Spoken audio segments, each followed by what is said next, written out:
بیٹا کاروبار کے لیے تم اپنے شہر سے باہر جا رہے ہو، لیکن بات یاد رکھنا تمہاری ایک بہن ہے، اپنے اس بہن کی آبرو کا خیال رکھنا۔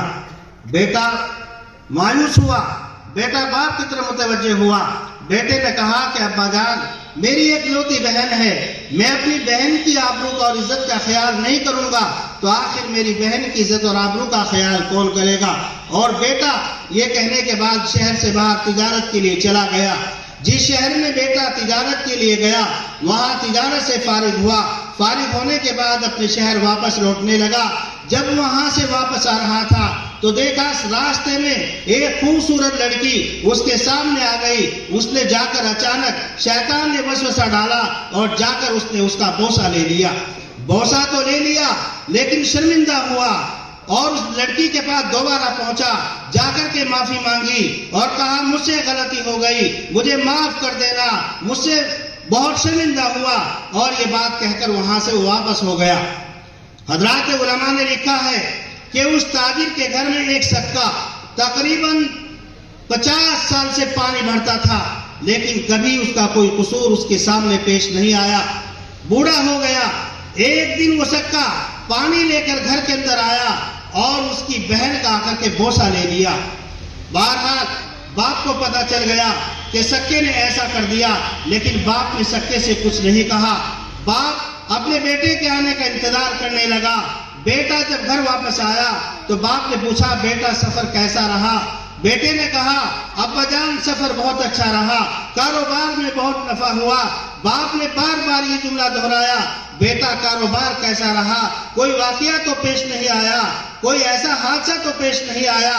بیٹا بار بار انکار کرتا رہا، بار بار باپ یہی پوچھتا رہا، یہی جملہ دہراتا رہا، بتاؤ تمہارے ساتھ میں کوئی واقعہ تو پیش نہیں آیا۔ باپ یہ جملہ دہراتا رہا، بیٹا بار بار انکار کرتا رہا، لیکن جب باپ بار بار جملہ دہرا رہا تھا تو بیٹا شرمندہ ہو رہا تھا۔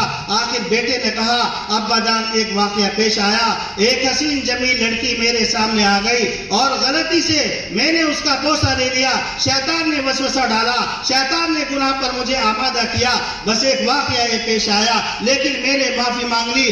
باپ نے کہا جس وقت تم اجنبی لڑکی کا بوسہ لے رہے تھے، جب تم غلط نظر اجنبی بیٹی پر دوسروں کی ڈال رہے تھے، اسی وقت تمہاری بہن کی آبرو لوٹی جا رہی تھی۔ یاد رکھنا مسلمانوں، اگر دوسروں کے لیے غلط سوچو گے تمہارے ساتھ غلط ہوگا، دوسروں کے لیے اچھا سوچو گے تمہارے لیے اچھا ہوگا، دوسروں کے لیے کنواں کھودو گے تمہارے لیے کنواں کھودا جائے گا، دوسروں کا احترام کرو گے تمہارا احترام کیا جائے گا، دوسروں کو نیچا دکھاؤ گے تمہیں نیچا دکھایا جائے گا، دوسروں کو ذلیل کرو گے تم کو ذلیل کیا جائے گا۔ مسلمانوں آج کے اسٹیج سے یہ ایک جملہ یاد رکھنا، انشاءاللہ جب تک دنیا میں رہیں گے خیر خواہی کرتے رہیں گے، جب تک دنیا میں رہیں گے دوسروں کے راستے میں پھول بچھاتے رہیں گے، جب تک دنیا میں رہیں گے کسی کو اذیت نہیں پہنچائیں گے، جب تک دنیا میں رہیں گے قرآن کو سربلند کریں گے، جب تک دنیا کے اندر رہیں گے ناموس رسالت پر چلیں گے، ناموس رسالت کو بلند کریں گے۔